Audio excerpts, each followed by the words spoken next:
Hello, my name is Paul Zanazanian, and welcome to History in the Now Conversations, a podcast on history and how we use it in our everyday lives.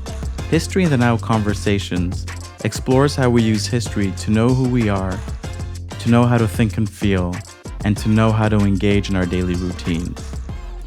History in the Now Conversations examines what history is, what it does, and how we can use it or even should use it in our everyday lives. Today's guest is Richard Bourhis. Richard Bourhis is a social psychologist and Emeritus Professor of Psychology at the Université du Québec à Montréal, also known as UQAM. He has published a number of edited volumes and over 190 journal articles and chapters on immigrant-host community relations, acculturation, discrimination, cross-cultural communication, and language policy. Richard Bourhis was director of the Concordia UQAM Chair in Ethnic Studies in Montreal, as well as director of the Centre des études ethniques des Universités montréalaises, the Center for Ethnic Studies of Montreal Universities, known as CETUM at the Université de Montréal. He was elected Fellow of the Canadian Psychological Association, Fellow of the Society for the Psychological Study of Social Issues, and Fellow of the Society for Experimental Social Psychology. In 2008, Richard Bourhis received the Robert C. Gardner Award for Outstanding Research on Bilingualism and Second Language Learning from the International Association of Language and Social Psychology. He also was given an award of distinction from the Canadian Race Relations Foundation for excellence in anti-racism in Canada. He received a doctorate Honoris causa from Université de Lorraine in France, the Queen Elizabeth II Diamond Jubilee Medal in Quebec, and was elected Fellow of the Royal Society of Canada in 2012. He received the Gold Medal Award of the Canadian Psychological Association in 2019 for his lifetime contributions to Canadian psychology. Richard, welcome, and thank you for coming today. I'm very happy to be here. I'm impressed by all these awards and all these wonderful awards that were given to you. Were they because of your work in social psychology? Yes, all of that was my work in social psychology, which I thoroughly enjoyed. So for me, it was always a pleasure to do this research. And these awards sort of would come out of nowhere because I was mostly interested in the topic rather than anything else related to academia. That's really good. That's the way to go when you're given awards because of a passion you have. Yes, it is a passion, and it's about individuals and acting as group members. So could I ask, just to help situate our listeners, what is social psychology? Okay, social psychology is about how individuals act with each other as individuals. Are they helpful? Do they have prejudices? All types of things like that. And also, sometimes there are circumstances when the individuals are forced to act as group members to pursue their own goals or to protect their own groups. So we're looking at both individual and collective action that individuals and people interact in different cultural settings. Has the literature on social psychology evolved over the years, or have the theories and patterns that have emerged from it remained somewhat stable? We have a good foundation of good theories about individual and group behavior. And the models are evolved because, of course, our premise is that we have to test our hypotheses that we build within our theoretical models. And we're constantly checking if some of our premises about how humans interact with each other are really what is going on. And so we do experiments where we take individuals, put them in funny situations. Sometimes they don't even know that they're part of a study. And then we see how they behave. So we're always testing our hypotheses and theories against how individual human beings actually behave. And that is the source of sometimes our comments when we say we are the slaves of our data. because we're constantly putting in question the hypotheses that we built for various theories or models that we've developed.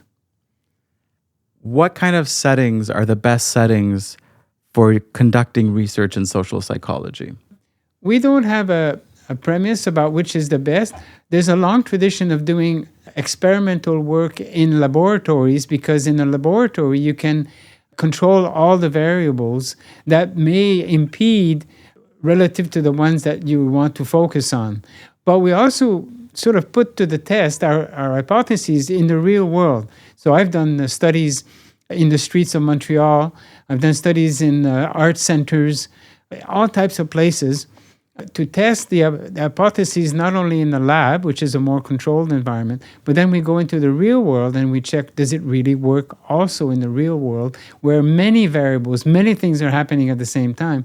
But is that particular phenomenon relevant in that setting? So what is a lab in social psychology? Because when you say laboratory, I'm thinking of a scientist with a Bunsen burner.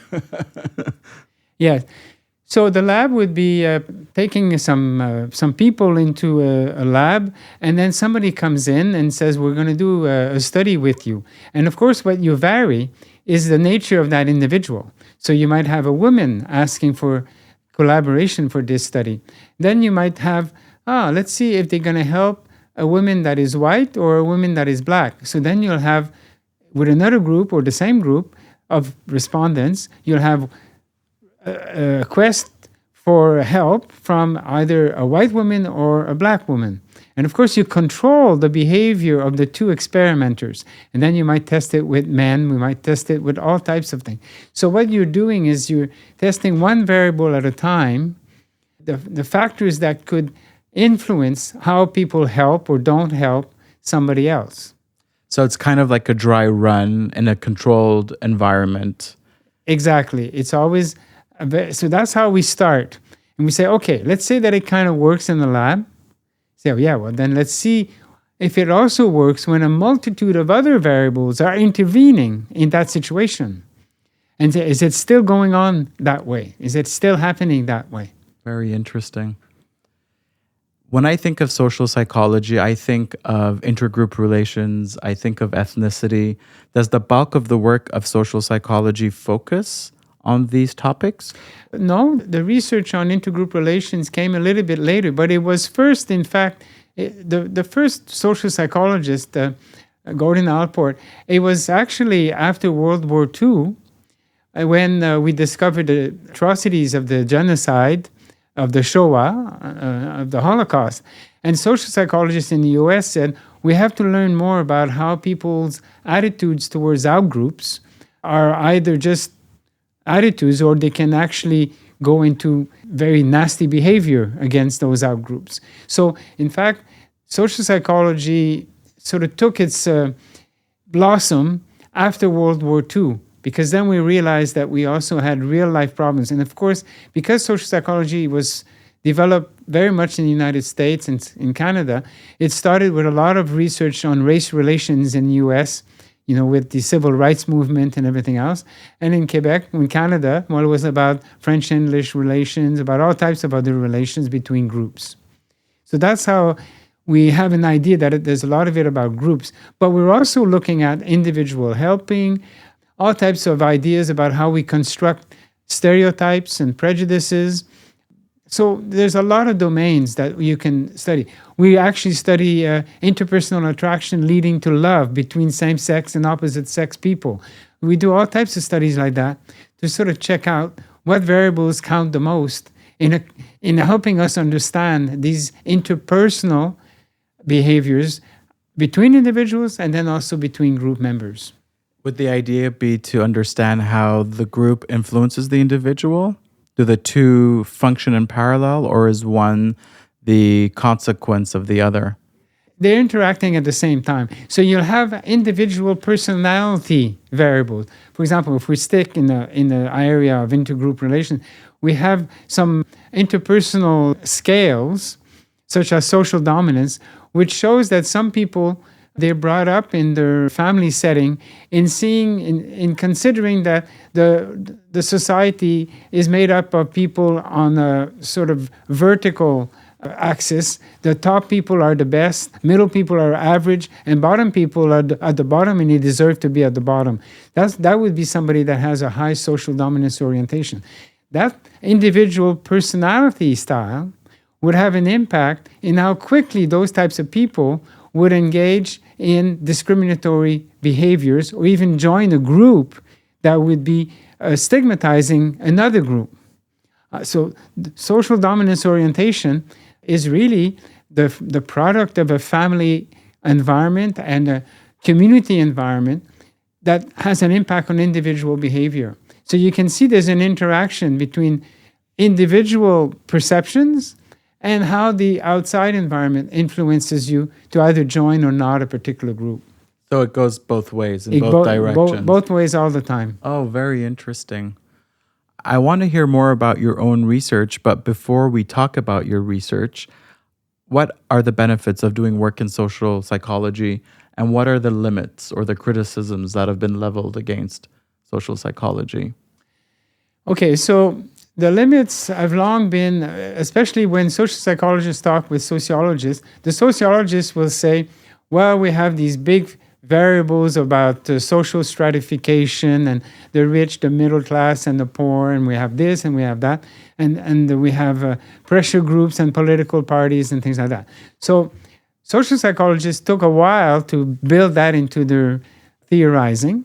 So they were criticized for doing too much research, taking in consideration the individual only as an individual. And in fact, it's in Europe that the criticism of American social psychology was most strident, because in Europe they had went through the wars and they knew a lot about how in-group, out-group categorizations could be so devastating in terms of discrimination, but also all types of other terrible behaviors.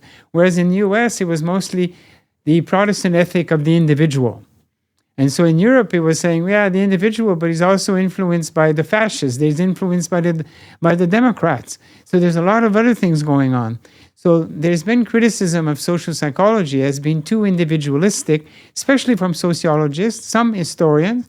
But then there was also this move from Europe, which criticized American social psychology, and now things are leveling out a little bit better between the two sort of research traditions, the European one and the North American one. And what are the benefits then? Do people recognize that doing social psychological work does reap interesting insights into how society functions, how people function?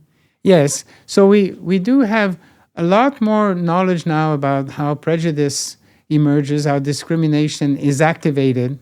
And so we can be a consultant in trying to help people go beyond their prejudices. So we have all types of programs that are designed to reduce people's negative views of outgroups through either individual contact between people and all types of other measures. So every time there's a social problem, the social psychologist will say, okay, I've identified the problem.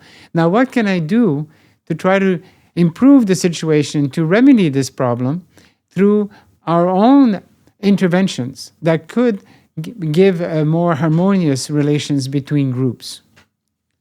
Very interesting. I'm just trying to think of, with the turn in the study of culture and meaning and people seeking nuance, have there been criticisms against social psychology based on its attempt to develop certain universals? Is that, I'm just trying to think of like critical race theory, for example, or other theories that are more interested, I would say, in the lived experiences of peoples and how it's more complex, whereas social psychology would come up with certain patterns or rules to describe how certain prejudices or attitudes work in certain contexts. So social psychologists, as regards intergroup relations, we have a number of variables that really work all over the world. One of them is social categorization. So the categorization process is a fundamental human cognitive activity.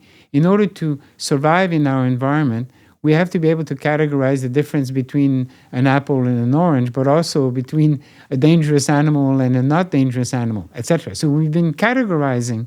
So the phenomenon of categorization is a basic human behavior. So we start with that. Then what we find is that categorization is used to then construct prejudices about in-groups and out-groups. So that seems to be universal as well, because you find prejudice all over the world.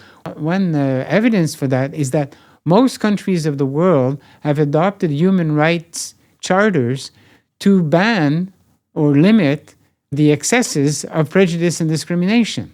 Now, it's not for nothing. It's because it happens everywhere. So when I hear somebody saying, oh, this particular group is prejudiced and is discriminatory, well, as a social psychologist, I say, my own group will also be prejudiced and discriminatory under the following sets of circumstances. So then instead of saying, oh, these outgroups are terrible because they're racist or because they were Nazis or something, you say, wait a minute, my own group could fall into this quite easily because the process is the same. It's just the circumstances will bring the community into that. So for National Socialism in Germany, well, it started with categorization. Then they built up the prejudices, and then they institutionalized through laws systemic discrimination, and then eventually extermination. But this can happen all over the world because the history of genocides around the world works pretty well the same, with the same processes. So social psychologists become humble about self-righteousness because they say, oh, well, I wouldn't do that, but probably other members of my own group would do that, which is not nice, or which is nice. My group is nicer than the out group. Yeah, but everybody says that about their own group. My group is much nicer about other groups than these people. What we find is that every human being has it within them to do that, to praise their own group and to demonize or devalue our groups. So you become very humble. So it's hard to be saying we're the best and they're not good, because we know too well with our own experiments in labs and in their field that any human group can do it. You've done a lot of research. Are there certain studies that you are proud of that you want to talk about? Or what areas did you focus on in terms of your research? And then which of these studies are the ones that you think yielded interesting benefits? I did some on cross-cultural communication, bilingual communication. And for example, we found that, I did some of those studies at McGill and elsewhere in the UK, when people converge to the other person's language to get some help or to accomplish a task, what we find is that if they're bilingual, the other person will also converge to the other person's language. So what you'll have is a Francophone will switch to English so that he can help the English person well, and the English person who's been helped will sometimes switch to French to help them do well. And so you have two people who are talking in two different languages, but they're both trying to be good to each other. So it's called mutual convergence. They converge linguistically towards each other rather than diverging and not communicating. So that's one of them. Would this be within a specific context, like in Quebec, where there's a history of bilingualism or linguistic tension? Or you also mentioned Great Britain. Are you talking about convergence in terms of bilingualism in any Western setting? Yes, in any world setting in a way. In the UK, I did part of my PhD in Wales, where people were converging, switching back and forth between Welsh and English. Okay, yeah. Okay? And then in France, it's between the Breton and the French. Okay? And then you find it by the way, there are more bilingual people on the planet than unilingual people. When you ask sociolinguistic researchers, we find there's more bilinguals than unilinguals. So bilingualism and trilingualism is more common than only unilingualism. And what we find, of course, is that depending on the social context, becoming bilingual is usually additive. In other words, you're adding another language, you're adding another culture, rather than being subtractive. But there are cultural settings where if the minority group is trying to survive using its own language, but then they're sort of cornered, so that they have a problem of, if they learn the dominant language, because they're so weak as a group, they are more likely to assimilate to the dominant language and lose their own language and culture. And of course, the history of Canadian treatment of Indigenous people reflects that particular situation. Fascinating.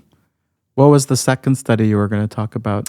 Well, I like the studies I've done with Henri Tachefel in Bristol, which were the classic categorization studies. And I did quite a lot of them when I was at McMaster University as well. I won't go in all the details, but the fundamental thing is this.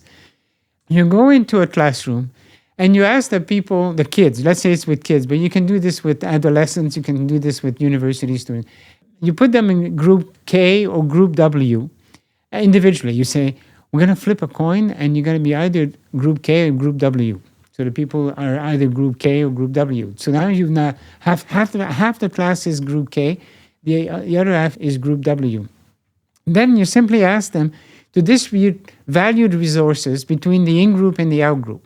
And what you find systematically is that to the degree that people have identified with group K or group W, they will give more rewards to members of their own group than to members of the out-group.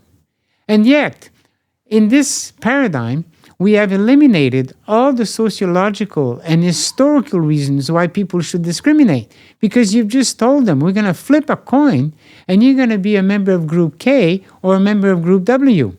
And that is sufficient to get kids and adolescents and adults to give more rewards to the in-group than to the out-group, which is a form of discrimination. Okay, and sometimes we've even I've done some studies where there was punishment. They'll punish their own group less than the out-group. They'll punish the out-group more.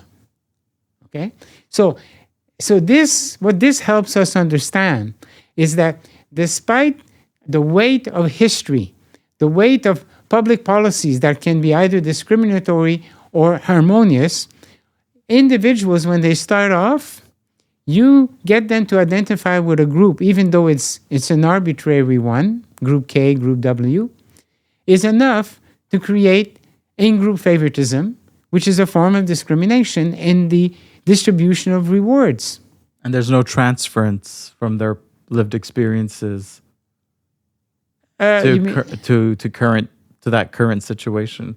Not very much, because they themselves, and that's the power of laboratory studies, but we've done them in different settings, is just that it's so powerful that they don't necessarily relate. So that could be a person that is, well, we actually have people who are high in social dominance will discriminate more under those circumstances than people who are low in social dominance. This the phenomenon I told you just before. So there are slight individual differences that will accentuate the tendency to discriminate on the basis of a random assignment to a group K or a group W. So we find that all over the world, these studies have been done, have been replicated, and we understand now why it's happening. And one of the reasons is people who discriminate in those circumstances, we ask them, how much do you identify with your own group? They say, I identify a lot. So those who discriminate, I've identified a lot. How do you feel about being a member of your group? I love it to be a member of my own group. Much more so amongst those who discriminate than those who did not discriminate. So in other words, we're finding that discrimination provides people with a more positive social identity because they're differentiated from the out-group in a favorable way for their own group. So what we find is that discrimination, even though in sociology we say it's a terrible thing, it is a terrible thing. But what we find is that people get a kick out of it. They get a better identity, they identify more strongly, and they feel their own group is even better. Because there's positive and negative discrimination. That's it. Okay, fascinating. Earlier you mentioned Henri Tachefel. Yeah. Just to better contextualize, was Henri Tachefel your supervisor? No, Howard Giles was my supervisor, who was a Welshman, whom I met here at McGill with Don Taylor, who was a prof in social psychology.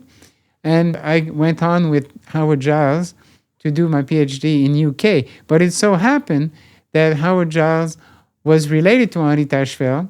And so I was part of the research team of Henri Tachefel, which developed through some grants in the UK. We developed social identity theory. And that's how I did a lot of research in this field, which started, by the way, with these, what I've just described to you, identifying as a group K or group W. We call them minimal group studies because the groups are minimal. They're silly. So, and then we went on to study the premises of that model with real life groups. Differentiation between different types of nurses and doctors, differences between workers and owners of factories. So we go out and test the fundamental premises of these models with different populations. So the grant was created so to understand how it happens with other real life groups. And in my setting with Howard Giles, we did it with language and identity. How much minorities identify with their own language and how they are sometimes repressed by majority group language groups that will harm them as a minority. So what led you to want to study social psychology? Did you always have an interest in psychology as a young child? Is it something that you discovered at university? Okay, so it's personal circumstances. So my father was from Saskatchewan. He was speaking French in his home with a French mother and a Breton father. And then when he married, he came to Montreal, married my mother. And so they had an idea that, okay, with the two kids, they're going to be in the French school, in primary school. Then they said, okay, by grade 7, we will put them in English school. That was before Bill 101. So what that gave me was that while I was in a French school, it was a very, in those days, homogenous environment. Okay? So Bill 101 for our listeners is a language law that was passed. Yes. To enshrine French as a dominant official language of Quebec relative to English and other languages. Yeah. So before that, so in that train of thought, my parents said, we'll send you to English school when you're in grade 7. But we had never spoken English at home. So I said, but I don't know how to speak English. I don't understand it. I can't read it and I can't write it. No problem. You're going to learn it in grade 7. And sure enough, that's what happened. I had what we call submersion. So my sensitivity to language learning came from there because in grade 7, I had to learn English because I couldn't understand what the teacher was saying. I didn't understand what the other students were telling me. And I just had one school year to learn English. And I did. Then I went to high school in the English high school, Father McDonald High School in Montreal. And then in those settings, what I loved was that as I went into the English school system in those days, it was multicultural, multilingual. And so I met people from different cultures. I met some Italian, some Polish, some Pakistani students, Hindu students. There were students from all over the world. And then when I went, so I did my high school in a multilingual, multicultural high school. And then so when I was accepted at McGill, well, it just was, McGill is also multilingual, multicultural. And that's what I enjoyed being in a multicultural, multilingual environment. So that gave me my interest in language learning and how people interact linguistically to converge or diverge by switching languages or by changing your accent, playing around with your accent, playing around with your language. So that gave me that sensitivity. And then because I saw discrimination sometimes between groups, that's got me interested in social identity theory and why people discriminate based on social categorization, prejudice, and discrimination. So that gave me those things. And then when I came back to Montreal, I went to the CITUM and I had a chair in ethnic studies. Then I started looking at our immigrants in Quebec, try to assimilate or to differentiate within the Quebec setting or the Canadian setting. So that was another reason. So all of those life circumstances gave me the motivation for developing those themes because I had lived part of them in my own life. So what I feel happened was it gave me the motivation to actually work. Otherwise, you tend to be a bit lazy, But you want to work on it because you want to understand how it works. So that's how it happened, is through individual life experiences. So those experiences led you to want to study social psychology. Yeah, because that was the tool that gave it to me the best, but also through accident. Don Taylor had a class of 300 students. He was a brilliant teacher here at McGill in social psych. He was well known. And he picked me up for a course, another course, which was slightly experimental. And I got my first grant to do research with Don Taylor. And at that time, it was the beginning of the Quebec nationalist movement. So there I am in third year psychology at McGill. And I say to Don, well, Don, you know that a lot of things are happening in Quebec, and we just had the big demonstration on McGill Français, because McGill is a colonial institution. And so, and it was a very violent demonstration. We have to know what's happening also with the Quebecois independence movement. So I think that what we should do is, I should go in taverns in the east end of Montreal and go there and listen to what people are talking about in the taverns. So Don said, yeah, that's a good idea for a study. So I said, I need money to do this study because I gotta drink like everybody else. So Don Taylor essentially gave me money so that I could drink in many different taverns on Rue Mont-Royal, in all types of east end of Montreal, and we were listening to what people were saying in the taverns and trying to find out if they were talking about the Quebec indépendance. And of course, very few did. Oh. Now, if you ask me what people were talking about, I will tell you. Tell us. Well, first of all, a lot of people talk just about individual life stories, about I feel good about you or I don't like you very much. Well, what we discovered was that the taverns were specialized, because in those days, taverns were only for men. These are bars. Yeah, with the bars up to about, the early 80s were only for men. A tavern was only for men. Women were not allowed to go in. This was an unwritten rule. Oh, it was unwritten, but you could not. A woman could not get into a tavern. A tavern was a male-only environment. Mm-hmm. Okay, that's where we went. So we went to taverns that were specialized in gambling. So they would have 5 telephone booths inside the tavern. People were betting on horses. They were betting on anything you can bet on. They would bet on it. So we found that was that type of tavern. Other type of taverns were close to places where, well, you can have sex with women. So the tavern was close to a bordel, and they were talking about the women. And not Quebec independence. Not Quebec independence at all. So there was all types of topics. I'm not going to go through them all, but everything except Quebec independence. So it was fun, and I drank a lot.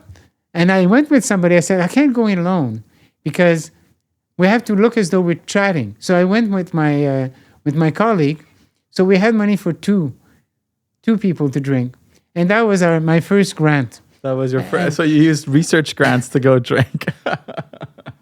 So that was my first one. And then I realized you could get grants for just about anything. So since then, I've had grants all my life with SSHRC and various granting agencies. But since then, the rules for getting research grants have changed. Yes, of course. Yes, this was a long time ago. But if there's a good reason for it, you can still do it. Yes. Because if you have a good theoretical reason, yes, and published, papers that are relevant to that issue, you could.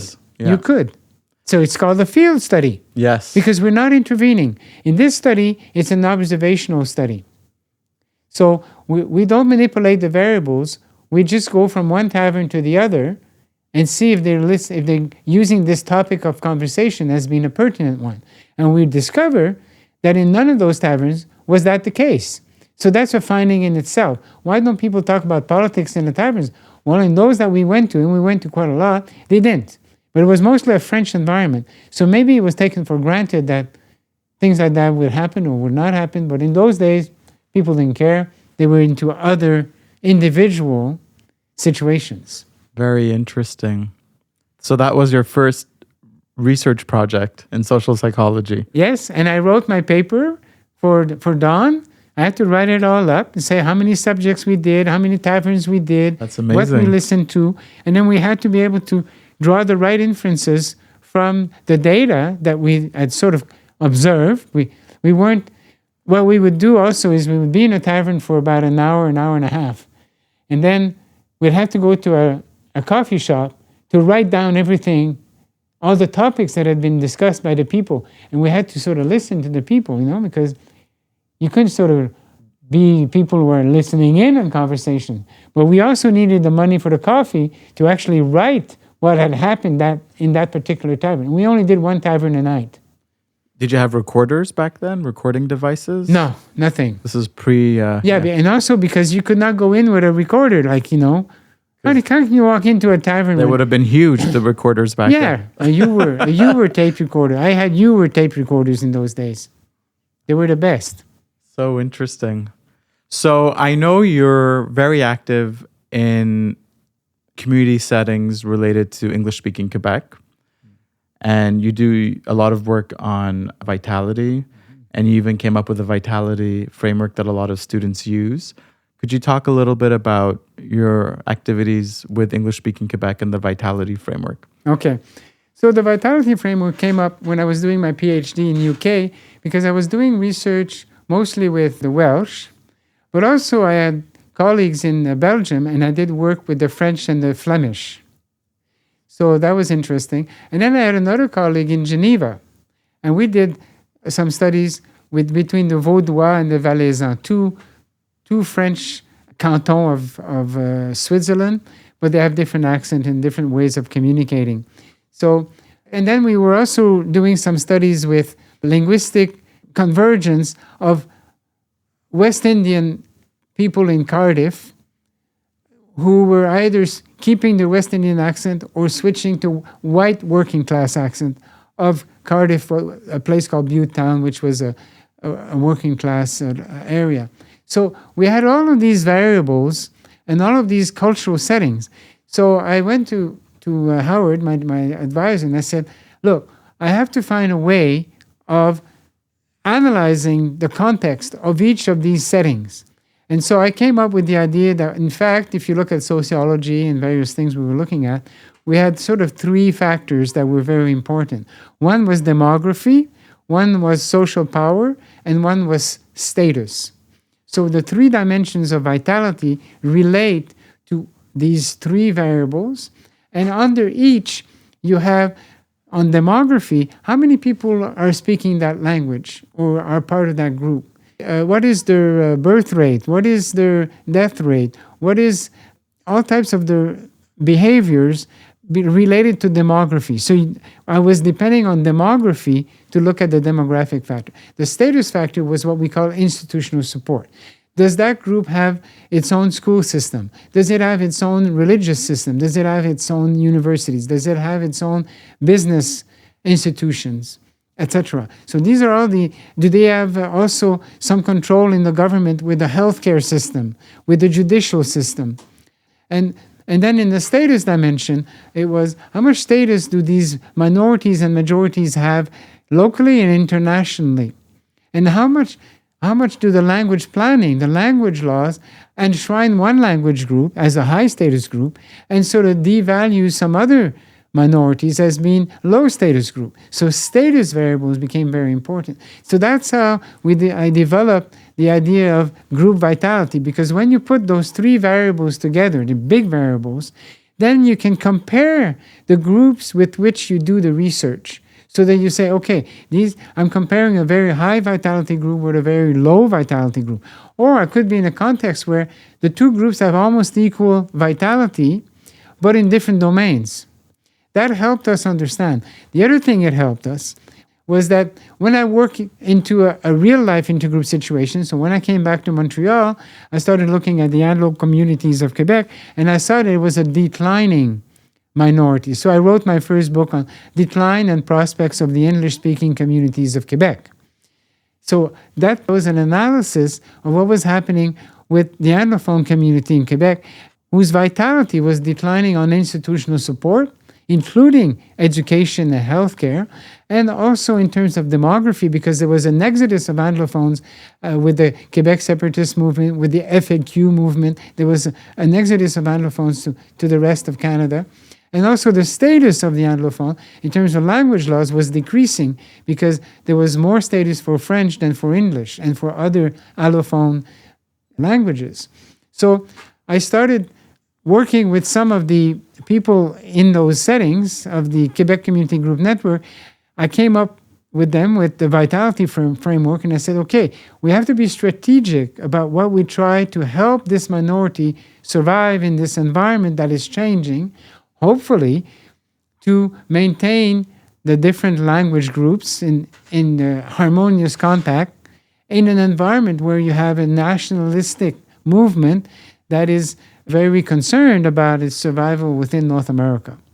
So that's how the Vitality framework came up. And then I've been using this in different other cultural settings, between the Basque and the Spanish, between the Welsh and the English, in different parts of the world. Very interesting. You do a lot of work with the English-speaking communities today, and your work is very appreciated. How does your own background as a Francophone or French speaker come into the equation? Is it your research in social psychology that has helped you want to work on behalf of English-speaking Quebec? Well, it's rare to have someone who crosses, if I could use that language, who crosses like the linguistic, like the imaginary linguistic line. And it's fascinating what you do. Have you ever faced criticisms, or have you faced challenges being a Francophone who works hard for English-speaking rights? Yeah. So for me, what's important, of course, one of your earlier questions was, how can social psychology create environments that are more harmonious between language, ethnic, and religious groups? So what we're talking about here is, and through acculturation research as well, which I've done, is how can we get people of different cultural, linguistic, religious background live together in an harmonious way for the benefit of all. So that's the basic premise. So because I know that prejudice and discrimination can occur in any group, I know that my own group of origin, Québécois francophone, can be just as discriminatory as South Africans if they were put in the same white South Africans if they were put in the same context. So the social context will determine how people will be. So I'm not blaming, I'm just saying that's their circumstances. Now, I'm not saying that that's what's happening with the Francophone, but what I'm saying is that any context can create one group that will become very intolerant towards our groups, and another one would be more tolerant and welcoming of all groups. So for me, it doesn't matter which group that I'm dealing with. If I find in my own research, which I did, and amongst the Anglophones as well, amongst both groups, I found that they had some prejudices. Both groups had prejudices either about each other or about other groups in the society, Muslim women or indigenous people. So for me, my own group allegiance is only an accident of my birth and of my upbringing. So I don't have a parti pris for my particular group. What is of interest to me is how can I create harmonious relations between groups, and how can we keep people together to live harmoniously together. So that's an important sort of framework. And so even though I am criticized sometimes for being too pluralistic in my approach, among some, on the Francophone side, I say, pluralism to me is not a bad idea, because it's about how we can live with each other, with our differences, our good points and our bad points. Now, what we do also in social psychology is try to create settings and tools to improve intergroup relations. So I was lucky to work with Radio-Canada, looking at an old study that was done called The Eye of the Storm, which was a study that was done in Iowa by a white teacher who divided her class in two groups, blue eyes and brown eyes.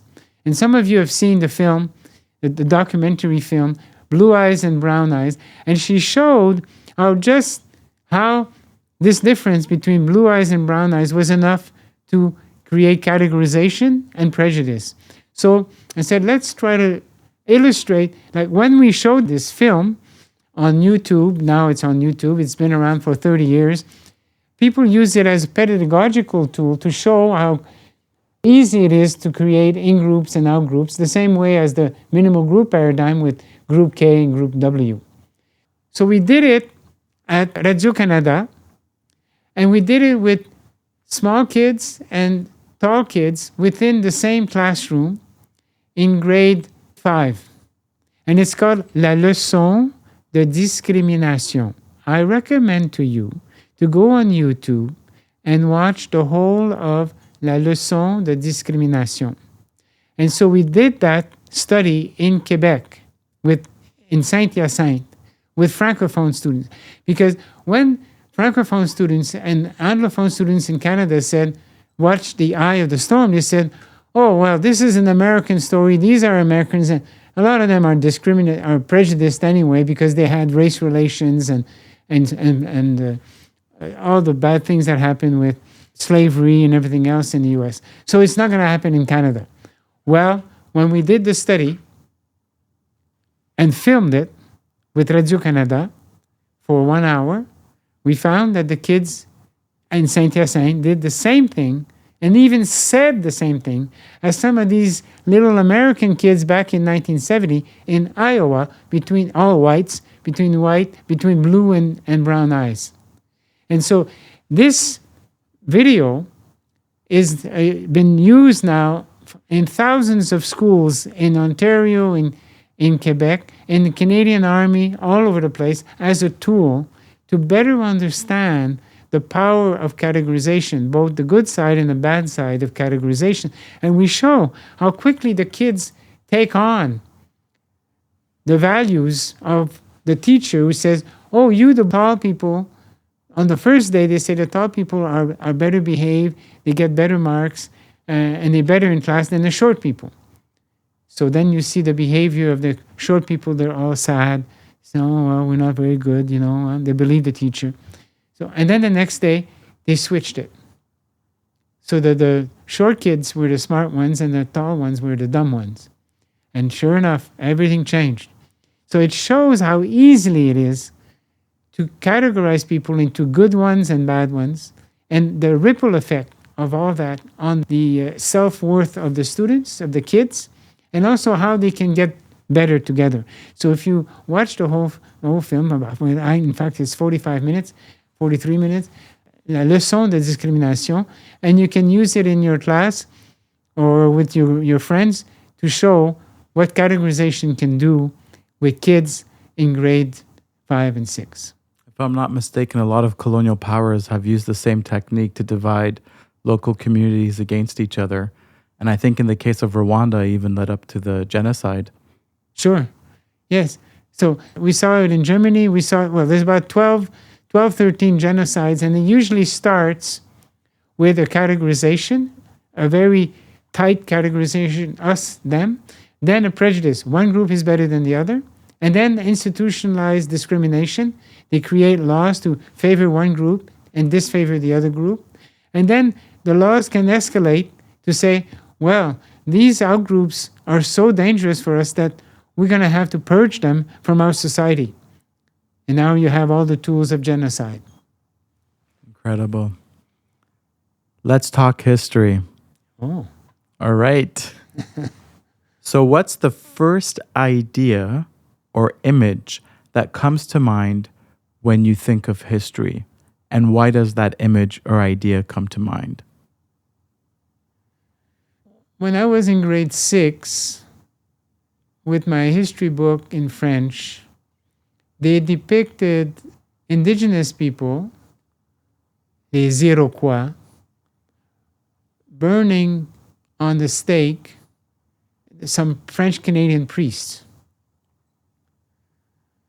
showing that these Iroquois were the enemies of the Canadiens Français and of the Catholic Church.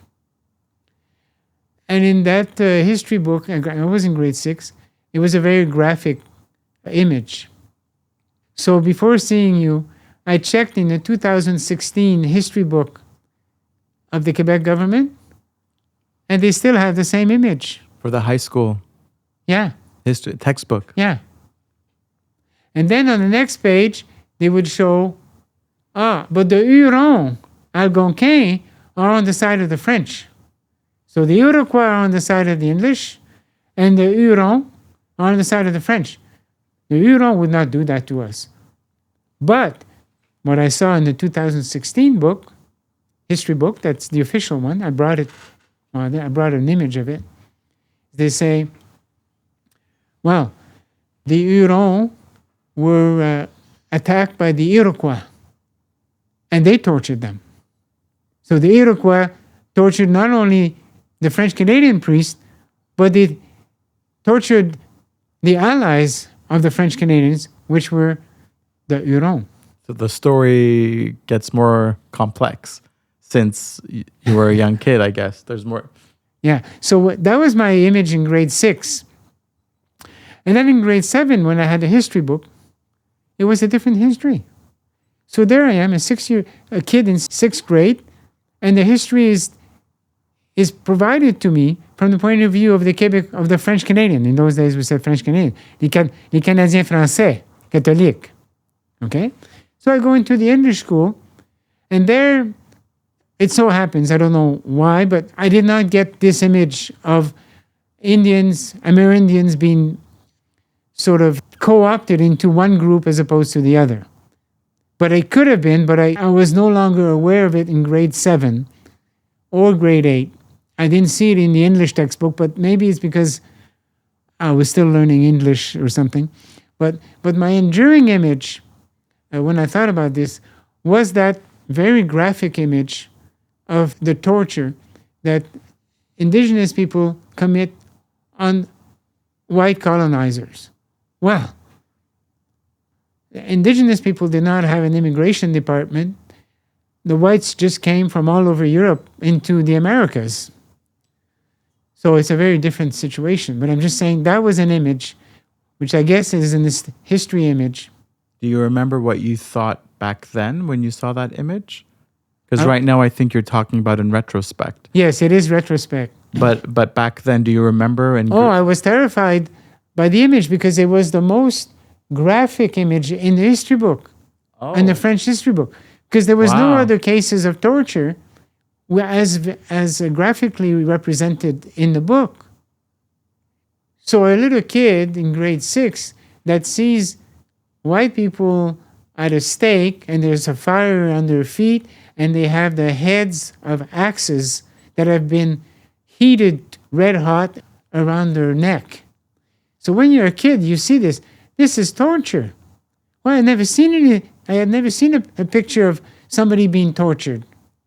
And that's the first image that you have of Indigenous people. They torture whites. Do you remember what the teacher said about that lesson? No, I don't know. I don't know what they said. But I remember that image stuck with me.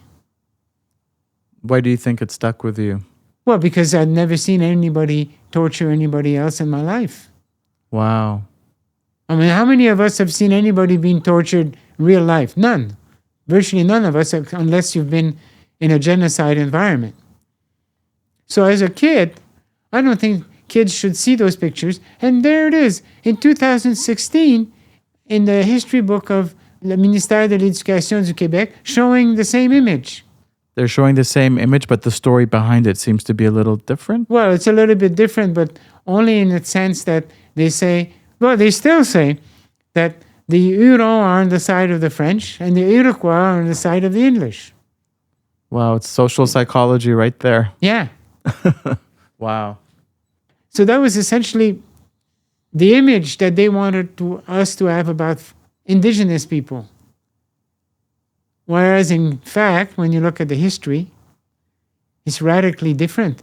It's the Indigenous people that were tortured and that were wiped out by the unlawful and non-controlled immigration of white Europeans into North America, Central America, and South America. So, what's your earliest memory of your connection to history? Just now, you talked about the first idea or image that comes to mind. But do you have a memory of your earliest connection to history? History in the making. History in the making, well, is what we were talking about on the McGill campus, the McGill Français March. Then the conference I did, the role of McGill in Quebec.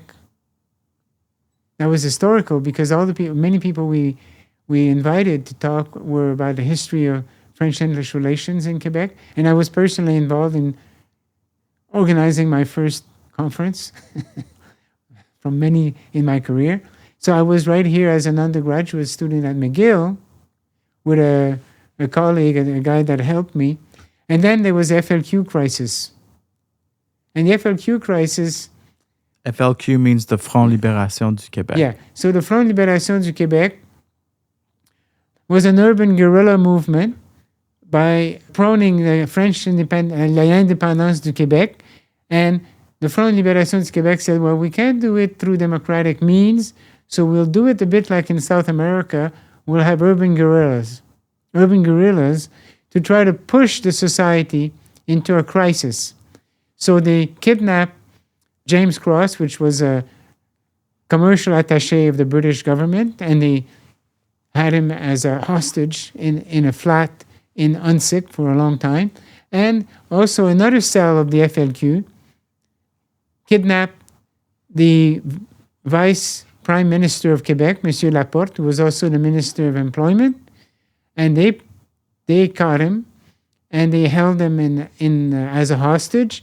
And then eventually one night, well, they killed him. So that's called the FLQ crisis. Now, the connection with McGill. Connection with McGill is, first, with the FLQ crisis, there was a state of apprehended insurrection. So Prime Minister Trudeau's father invoked the War Measures Act, which canceled human rights and the right to associate. You were not allowed to walk with more than 3 people on the street because you were suspected of organizing a revolt for the independence of Quebec. So we had that situation. So the capacity to criticize the War Measures Act and the things that the police and the army that was occupying Montreal and Quebec, you were not allowed to talk about it in public because it was an illicit meeting of potential enemies of the Canadian state. So at McGill, the sociology department had just hired Marlene Dixon, a sociology prof from Chicago University who was a left-wing sociologist. And as I was taking my Bachelor of Science course, learning psychology, doing zoology, organic chemistry, physics, and genetics, we had an option. And to take one course that was not related to your overall degree as a Bachelor of Science. So I took a sociology course called The Sociology of Revolution. And Marlene Dixon was the one who was giving that course. And there was about 35 people in the class.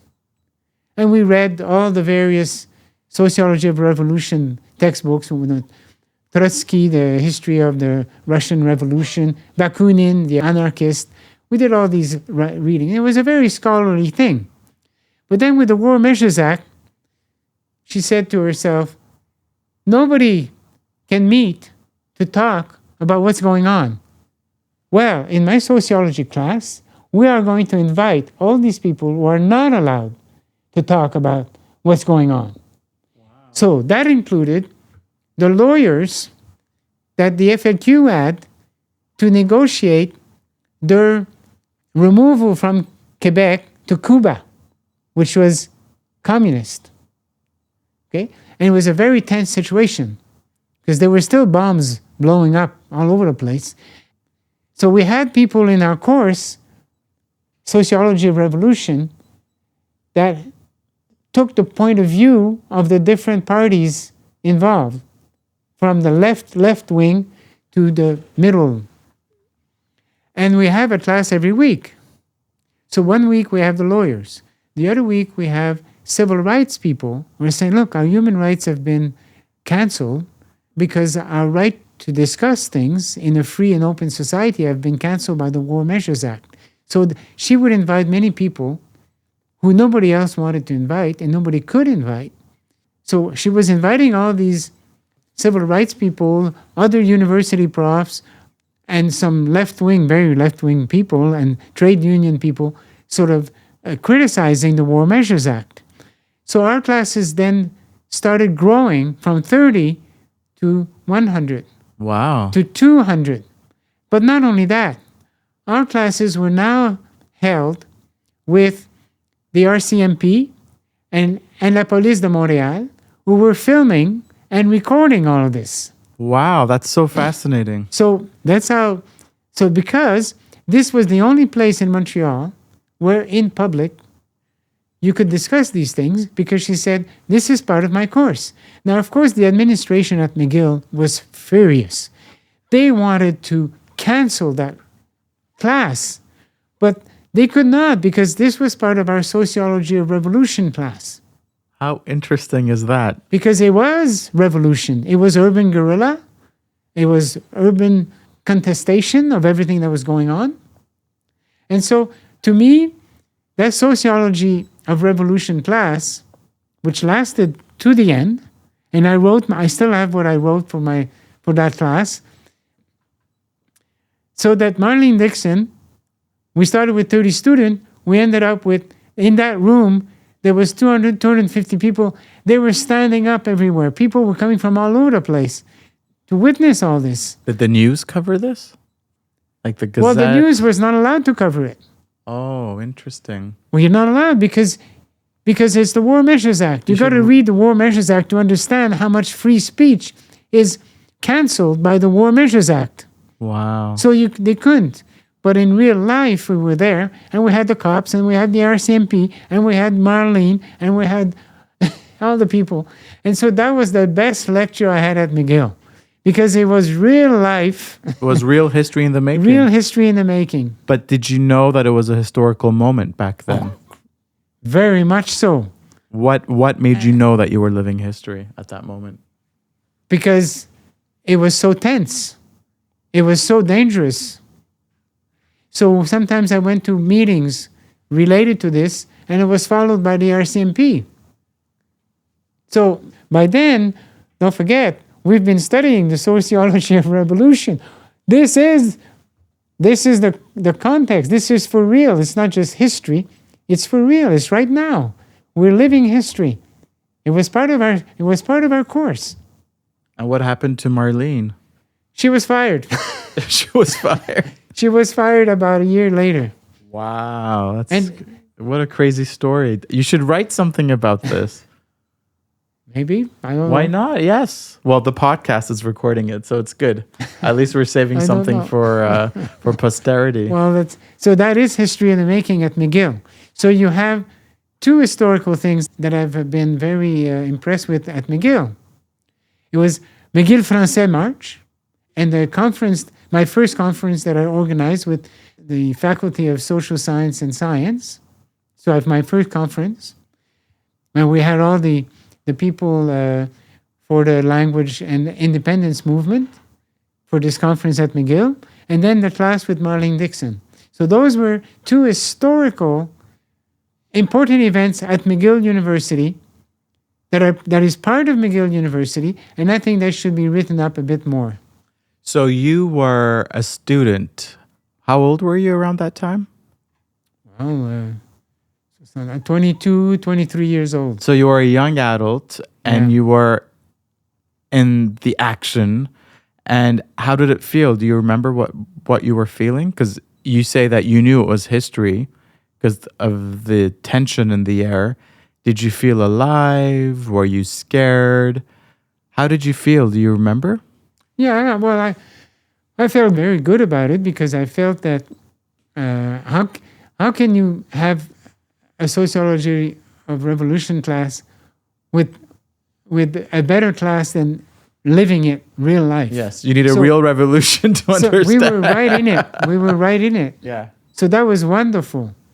So I wasn't scared. I was never scared from any of that. Only one guy scared me. I was doing hitchhiking to go back to Ville Saint-Laurent at night, and a guy from the Canadian Army from Winnipeg sort of starting, when he heard my accent, he started ranting against the French Canadian, and it was 11 o'clock at night, and I was hitchhiking. And he had the gun, and I didn't. That's scary. Well, who cares, Nothing happened. He couldn't do anything, but he was not nice. Wow. But that was the only encounter that I had. But those are moments that, to me, were part of why I thought social psychology was of interest. Wow. That's a beautiful story. I like that. That's very good. It was fun. So can you describe a moment in time? It could be an incident or an episode in your professional life or in your everyday life. A moment in time where you had to justify the importance of using history for attaining a goal or making some kind of change through your work. In my group vitality framework, I have a part of the model which is about history. When I look at minorities trying to survive with varying degrees of vitality, weak, medium, strong, do you have historical records that can help you mobilize your own group for the cause, or that have undermined the vitality of your group because the history has been so disadvantageous to your group that you lose the will to fight as for your own group, either linguistically, culturally, religiously, or whatever. So by instinct, you could say, my model includes historical capital, a form of historical capital, but it can be advantageous or disadvantageous. And then in the status factor, I talk about the status of language planning. In language planning, usually you stratify languages by status.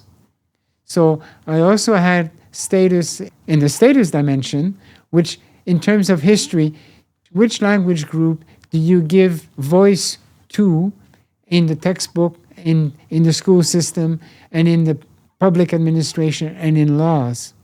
Do you have laws that enshrine your language, or do you have laws that repress your language?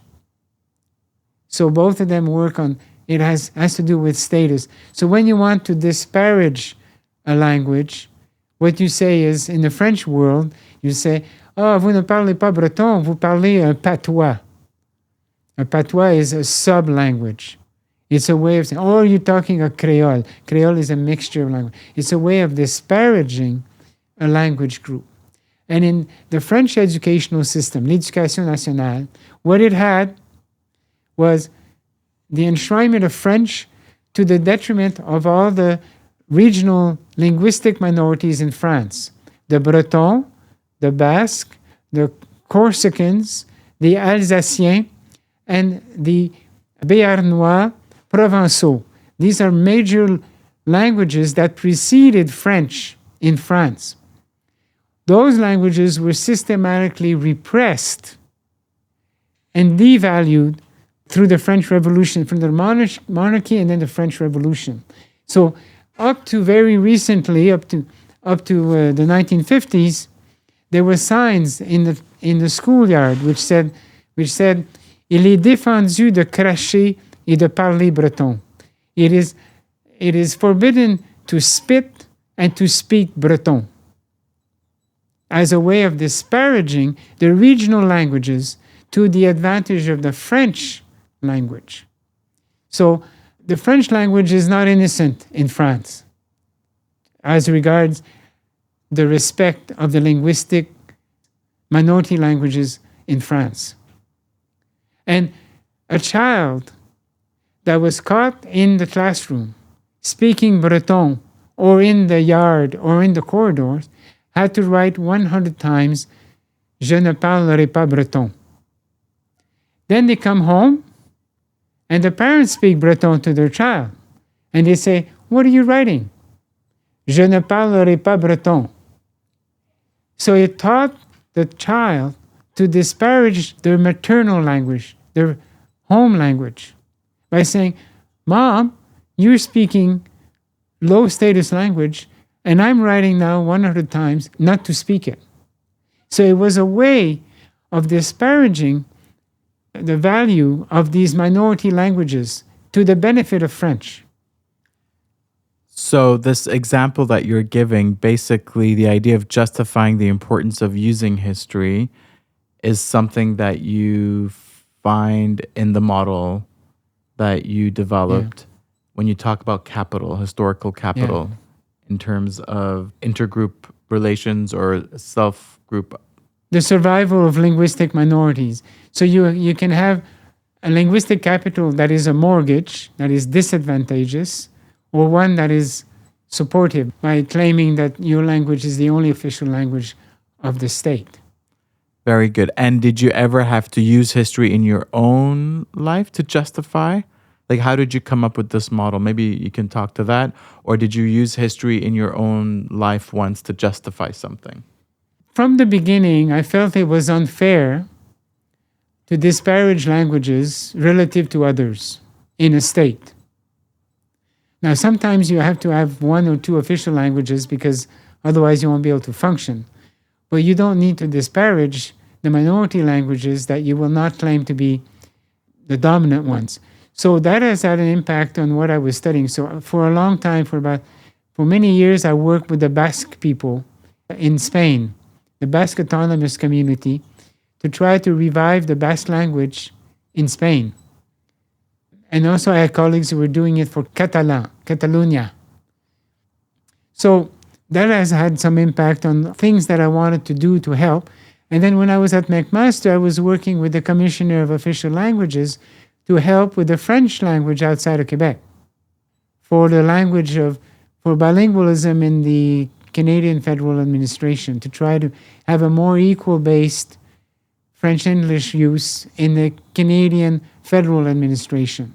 So I've always had as a choice of group for whom I work, the fact that they were the ones who were the underdogs. So to work for the minority languages vis-a-vis a dominant language that is not very tolerant of the minority language. So that has been a part of my preference. So you talked about the first idea or image of history, which was that drawing that left a negative impression on you. You talked about lived history in the making with McGill Français and with that class, the sociology, the FLQ. And sociology of revolution. And then now you're talking about history as a form of capital when it comes to a group self-identity. From the point of view mostly of language planning. So based on everything you've said, what do you think history is? What does it serve to do? Can you perhaps define history or say what history is? History is a double-edged sword all the time. Okay. So you can use history to justify your extermination of a minority group. We have a lot of genocide, officially defined genocides in the history of the world. So you can use history to say this group, this outgroup should be exterminated because it is challenging, it is demeaning, it is polluting our own group. Or history can be used to enfranchise some minority that has been historically disadvantaged or oppressed, and you can give it a better equal status, an equal status. So history is always a double-edged sword that is used by different factions in each country for the minority or the majority, or for tolerance or intolerance. So I don't trust history any more than I trust categorization. Okay. Okay. So is history a tool? Yeah. Is it a narrative? Is it a story? Or is it something else? Well, if you want to look at it from a strictly inter-individual perspective, it can be empowering about, what happened with your family, ancestry DNA, and all that stuff. So you, through the past of your own personal history, your own family history, you can gain insights into why you are who you are as an individual or a family member. When it's used by the state, then that's when it's dangerous. Okay? Because the state can use it to enshrine the dominant group and to undermine minority groups. So it's dangerous. And then how do you fight the historical narrative of the dominant group when you're a subordinated group? You can claim everything you want, but the dominant group in the society has more power, has more civil servants at their service, has more textbook at their service. It has more facilities and the military and the Secret Service and the police to enshrine its own vision of history and who should be the dominant group in the society. So at a state level, history is a double-edged sword, a tool that can do good or bad. Yep.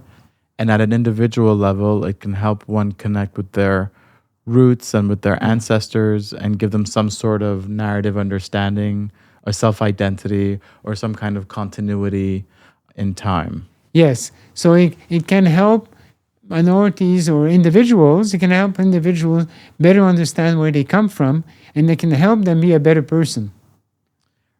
Earlier, you said something that made me think.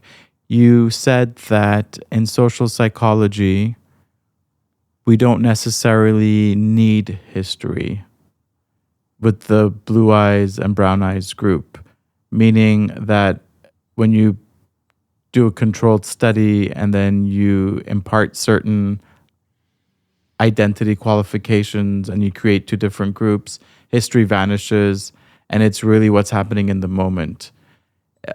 What did you mean by that?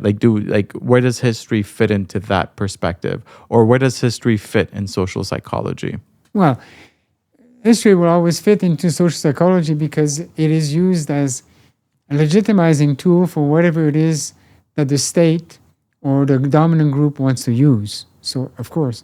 But in terms of what we're talking about categorization, what we're saying is that because we depend on categorization, us-them categorizations, to organize our social environment, just to know how to differentiate a chair from a table, from a tall building, to an igloo, you have categorization. Okay? So categorization is also a tool that can help you understand your social environment. I mean, mammals use categorization as well, because, the animal has to know which other animal could eat them, and then they have to know which animal they can eat. And that's through categorization. So warm-blooded animals, including humans, use categorization because cognitively it's burnished in your brain. But that's history too, in a way. Well, Categories are historical. Yeah, in everyday life. Well, so for humans, categorization is used as the tool to tell you, well, because I'm a member of Group X, history X will be my history. And if it's the outgroup is valued, they'll say, yeah, and they have their own history and we can get along. But if you want to undermine the outgroup, you say their history is lousy and my history is better. And through categorization, that's how it happens. But I think that the basic tool, cognitively and even affectively, is the categorization process that we have. And our propensity to identify with the group which we think we belong to. Now, that can be history as well. So, the categorization becomes more difficult when the boundary between the categories become fluid, they become continuous. And even under those circumstances, for example, the National Socialism in Germany had a problem with the Jews because they were very often undifferentiated in terms of visual categorization from full-blooded Germans. So what did the architects of a National Socialism do to try to burnish in the mind of the pure Germans the idea that they were an outgroup, disparaged, treated as animals? What did they do?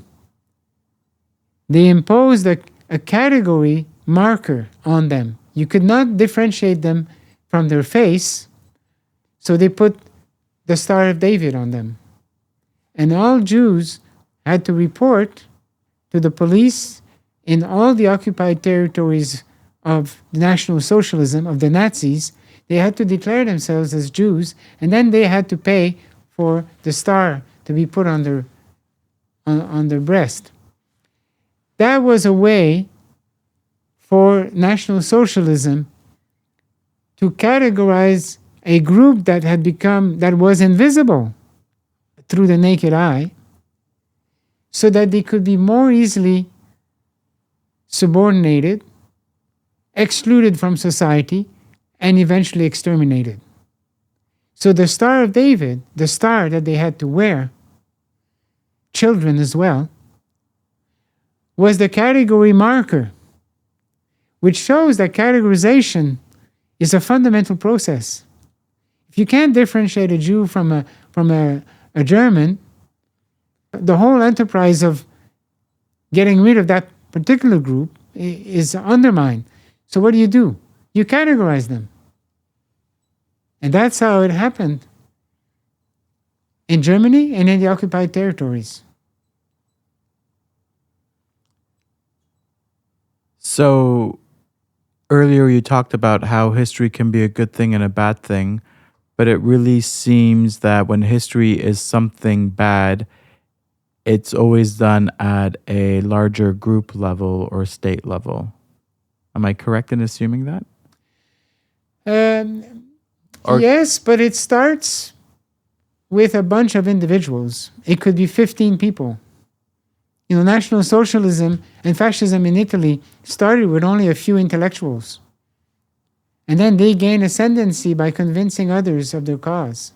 So it's political in a way. Yeah, it can start as an individual variable, somebody who is particularly intolerant towards outgroups, and they create a storyline that will convince other people to join them until it becomes a movement, and then it becomes a political party. And if the political party gets into power, then they can enact the repressive measures against the disparaged minority. But that one random individual who starts having negative views, they don't just stand alone, they're part of a society also. Yes, they are, but usually when there's been a lot of studies about Adolf Hitler and how he came about. So it's a very nice, very interesting case study of how he eventually invented National Socialism with a growing body of peers that he convinced his idea was the best way to gain power and to gain ascendancy. So it's true that it's an interaction between a personality, a style of person that has a way of convincing others to their cause, and that brings a collectivity in a particular country. And there's all types of circumstances that facilitate it or slow it down or stop it altogether. That's why we have to stay vigilant, and that's why we have human rights codes, Charter of Rights and Freedom, Commission des droits de la personne. We need these bodies to try to limit the tendency of some individuals to categorize others as being devalued, as opposed to valued and different but equal. So from a social psychological perspective, history is political, history is ideological, correct? Yeah. For the good or the worst. You can have a history that says we have come from being different to being recognizing differences, and therefore we're going to have a form of pluralism. Or you can start to categorize us and them and say we're better than them and they're a threat to us and we have to do something about it. So it's sort of the theory, like the current theory of the threat, these threat theories that are hanging around in social media. So there's no room for an experiential understanding of history where history arises from lived experiences and gives you knowledge of how the world works based on what you think your family went through, your ancestors went through, or there's no room for history as something that is more cognitive or reflexive that helps you think, and like in social psychology. I'm saying this. One second. I believe, we learn a lot from history. But the problem is that the history book is written by different groups of people in the same country. So you'll have with the same country, with this historical incidents that are the same, but the way that the history is written about these incidents has already taken an ideological stance for one side as opposed to the other. So you're kind of stuck with that. But of course, if you read history of another country and you don't take sides, then the history of these different histories of that particular country will tell you about how governments work, how minority groups grow into majority groups and take power or not. So the cumulative knowledge you get from reading a lot about history can be very useful, on the one hand, to be more appreciative of how it can work well, but it can also be used to demonize an outgroup through previous historical events. So, as with categorization, history is a two-sided sword. Very inevitably. Yeah, very interesting. So there is room for a person to grow and to learn and to better understand the world and how they function as a human being, especially when the history they deal with is not related to their in-group. Yeah, that's easier. It's easier. And not to their specific significant out-group. You could have a class, you could have a course in university where you would take a particular group, okay, let's say a particular group, the French and the English, and you'd say, here are 20 things to read, 10 of them are for one group and 10 of them are for the other group. And look at how history is built, favorably or unfavorably, about each group. And so that would make you appreciate how subjective history is written. So there is a subjectivity in the way the history is written, because each clan or each historian has a particular political, ideological, and categorical stance. But you could have a course which would show that the same events are interpreted differently by in different history books. Makes you appreciate how things can be distorted one way or the other to fit a particular historical narrative. So you talked about basically what history is and how it works in social psychology. Are there any final words you'd like to share on what social psychology can teach history? Can teach history? Yes, the other way around, yes. Ooh.